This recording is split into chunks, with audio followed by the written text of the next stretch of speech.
Please give a round of applause for Miss Regina King.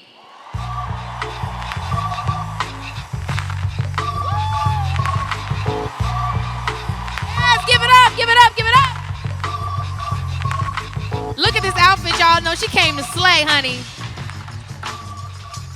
Hey. Yes, I'm so excited to be sitting here with you. I am so excited to be sitting here with you, lady. Oh my gosh, you are so amazing. I mean, in the last, 4 years, you did 3 Emmys. I think you won 3 Emmys, your Oscar, you got your Oscar, but you've been in the industry for a long time. So I would love to know before, a lot of people assume that validation is what they need to keep going, but you never did. How was that journey for you and to get to that point? Well, I mean, like you, Keke, I have a really supportive mother. She allowed us to just dream, boundlessly. Whatever we wanted to do, she supported it. We just needed to finish the class. She ain't paying for it, and you're not dropping out. Although I did drop out of college, but it all worked out.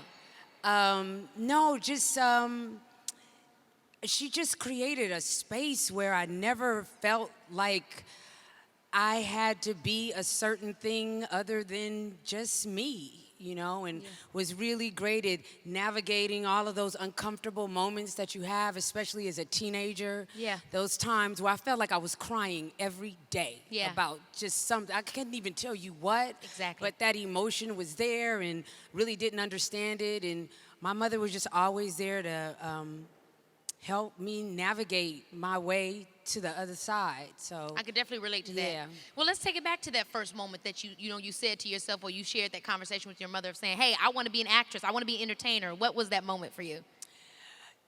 She was all for it, but she still wanted me to go to college. And I didn't really want to, but I did. And it was, like I said, she was always supportive, but that conversation of dropping out, that was one of those times where I felt like she was disappointed because I wasn't finishing something. Yeah. But she allowed me to be a woman, even though I thought I was a woman. She knew I wasn't quite a woman yet. Yeah. But, I'm like, I'm 17. I got my own money. She allowed me to make mistakes. Yeah, and you allowed yourself probably too. Oh my gosh. Yeah. Yeah. Well, I know we're here with a bunch of young professionals here at CultureCon. And I love this, by the way. Isn't it so great? Oh my God. Give a round of applause for yourself. This looks good. But- Man, this is.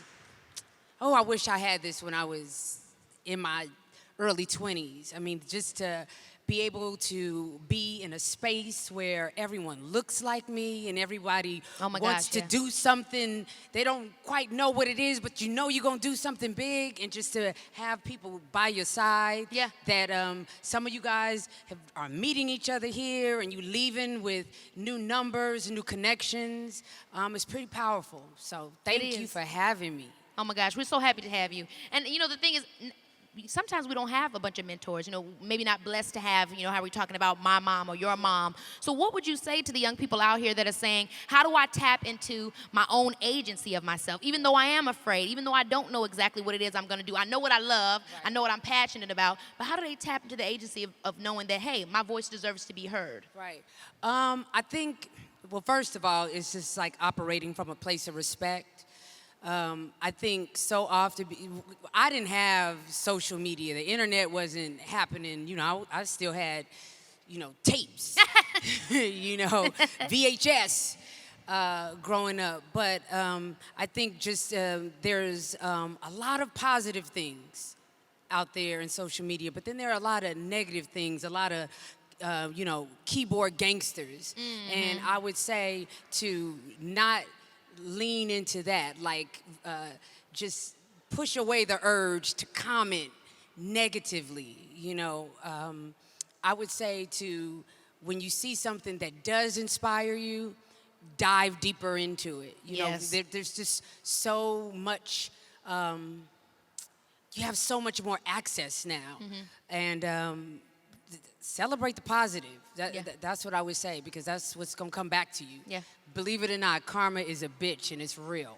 Yeah, it sure is. And you kind of maybe already answered this too, but just, again, how do you deal with rejection in this industry? Hearing the no's, or even when people don't even give you opportunity to tell you no, they just don't even see it for you. How do you deal with people not seeing your vision for yourself? Yeah, that's a tough one. I think, first of all, to understand that you're not the only one that's having that experience. You are definitely not alone in Yes. it. You will hear no sometimes more than you'll hear yes. And it can be discouraging, but find the beauty in the bruises. When you get knocked on the chin, figure out, okay, now what can I do differently so I don't get chin checked on the other side? And sometimes that's going to take longer than the next person. I feel like the worst thing you could do is compare yourself to someone. That's like Pointless. equivalent to emotional suicide. You know what I mean? To expect your journey to be like someone else's. So I would say, when you have those moments of feeling rejection, to take a moment. And those are the times to really listen to that inner voice. Because just like Oprah said, that is God speaking to you. So take the time to listen. And a lot of times it's hard to do that because there's so much noise out there, but make it your business to find a quiet space and listen. What was that quiet space for you that you found? You might have a bunch of them. I was about to say, I have a bunch of right. them. I love being outside. I know it sounds so granola, but but just being outside and and I love music, but no music on. Really? And just listening to the wind, to birds, I don't like bugs, and but being outside, listening to water. I have a fountain. Yeah, it's a meditative vibe. Yeah. Being. It's so funny how much you can fill your soul with just 10 minutes of stillness. My mom used to always say, peace be still. And your mama say all this type of stuff. You're like, what do that mean? But as you get older, it's like we're running. But when we're still, that's when we're able to really embrace what God's word is. It's really true. Yeah. Absolutely. Yeah.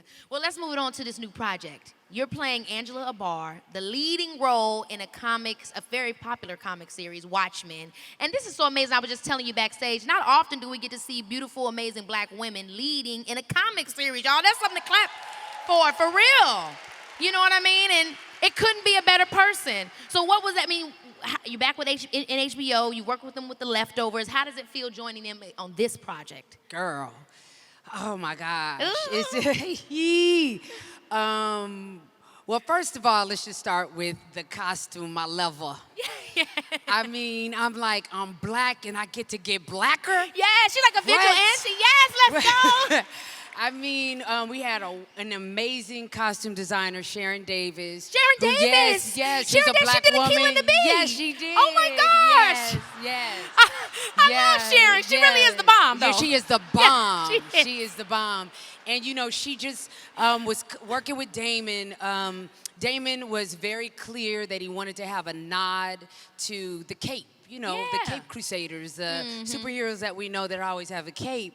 And, Sharon was like, but yeah, we got to make it cool. We got to make it fly. Yes. So instead of the cape around the neck, it's a cape skirt that still billows out when I walk, Ooh, yes.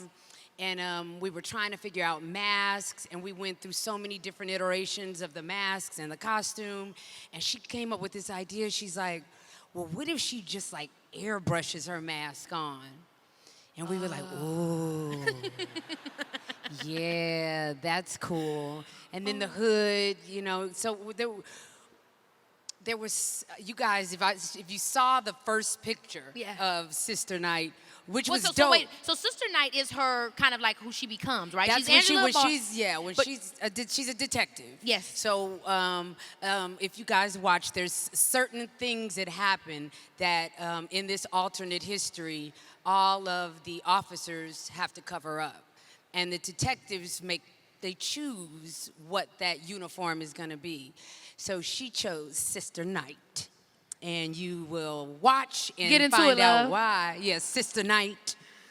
I had Yes. no, just this. The preparation must be different, right, than other roles that you've done because you some action and stuff we get to see in this with you. Yes, but I mean, I like to say, you know, I stay ready, so I don't have to get ready. You know, All right. Yeah.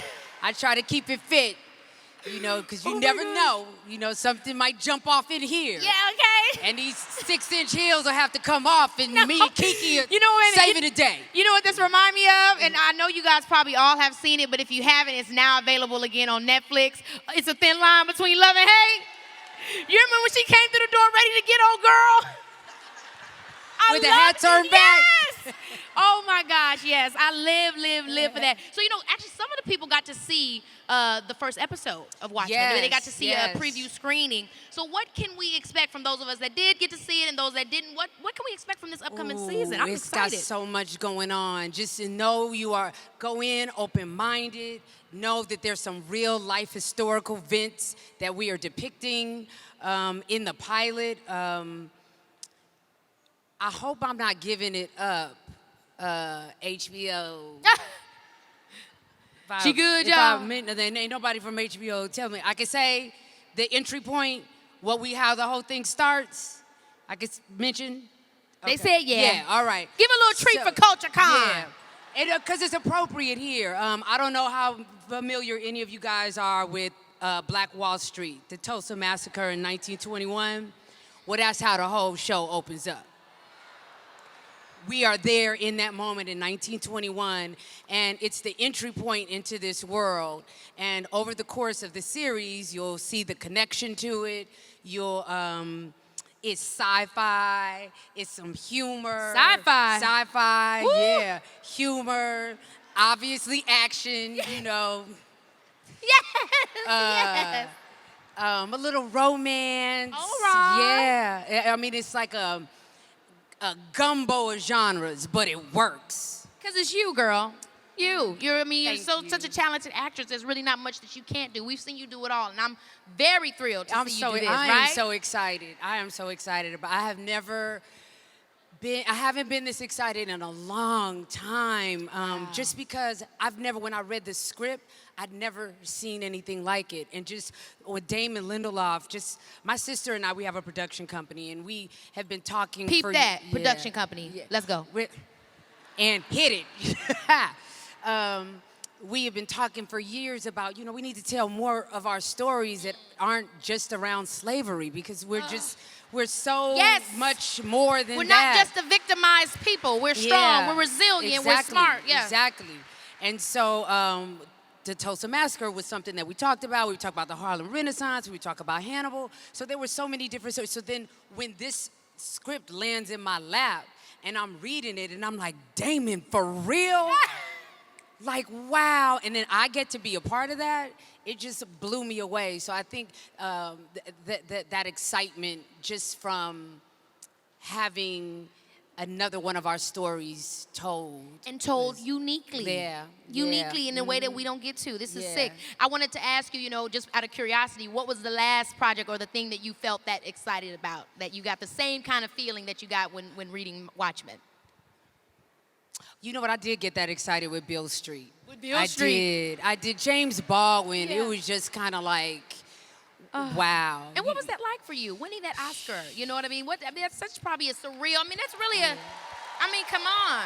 Thank you. I mean, you've been you're child star. Yeah. And grown, and we get to see that moment for you. That's why I love you so much, Keke, man. Just watching stop. you. Oh my God. Don't laugh at me, y'all. I told them, y'all know I'm an auntie on the inside. Yeah. No, because she just navigates this whole thing so well, just like I said, when I was growing up, when I was your age, I was, acting as well, but I didn't have as much shit out there. Sure, You know what I mean? It's a different time. It's a different time. And you just, with grace and with strength and with fun. Girl, But that means a lot to be acknowledged and to be seen by you. Oh, no, that's all it means a lot hope. to me, you know? Girl, yes, give me another hug. I just want a hug right now. Before I let let you go, I gotta ask you, and it's probably a hard question to answer because you've already achieved so much. Is there one thing that you would say, I would like to fulfill, that you dream of doing, or any one thing? It might not be. Oh gosh. I'll just keep it like in the arts. I would love to do like a love story where the backdrop is something like World War II or so. You know what I mean? Like we don't get to see that. We see the Titanic, where it was a love story, and we knew that the ship was going down. We knew all that was going to happen, but we still were into that. I feel like we deserve a story like that. So I would really love to do that. A multi-generational thing where there was this movie a long time ago. I think it was called Sister. It was with Diane Carroll. God. Oh, Sister. Yeah, I know. She was Rosalind Cash. She's like, yeah. I slept with your man. Yeah. Woo, I said, now you did, Sister. Yeah. Oh, hell.